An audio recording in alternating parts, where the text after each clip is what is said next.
नमस्कार मंडळी. पळसाचं झाड आणि पळसाला पानं 3 आणि पळस ज्यावेळेला फुलतो तो खूप देखणा असतो. तर काही जणांना प्रश्न असतो की त्या पळसाच्या बिया येतात कशा, तर त्या दाखवतो. ज्यावेळेला पळस फुलतो आणि त्याची फुलं सगळी खाली पडतात आणि ती फुलं पडल्यानंतर पळसाला तिथे एक शेंग येते.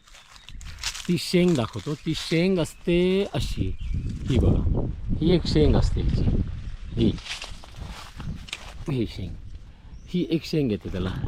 आणि ह्या शेंगेमध्ये असतात एकच बी असते. ह्या शेंगेमध्ये एकच बी असते. तर ती बी आपण दाखवतो, बघूया आपण.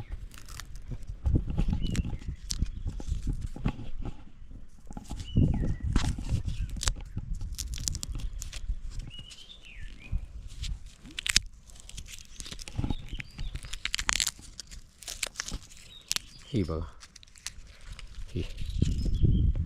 ही बी.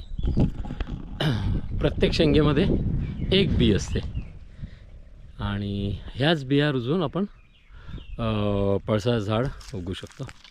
आणि वेगवेगळे प्रकार आहे. साधारणतः अशी रुजू शकतो, पण 2-3 तास कोमट पाण्यात भिजवून नंतर रुजवली तर जरा चांगलं पडतं असं आहे. तर अशा प्रकारे पळसाची झाडं आपण जगू शकतो किंवा त्याची रोपं बनवून ती वाढवू शकतो आपण. असं आहे. बघा, शेंगा असतील, दिसत असते, त्याच्यातही शेंगा आहेत. हे आहेत ते खूप शेंगा पडलेल्या आहेत, कारण ती फुलं त्याची पडली होती. त्या सगळ्या शेंगा आहेत त्याच्यामध्ये आपल्याला बी दिसते.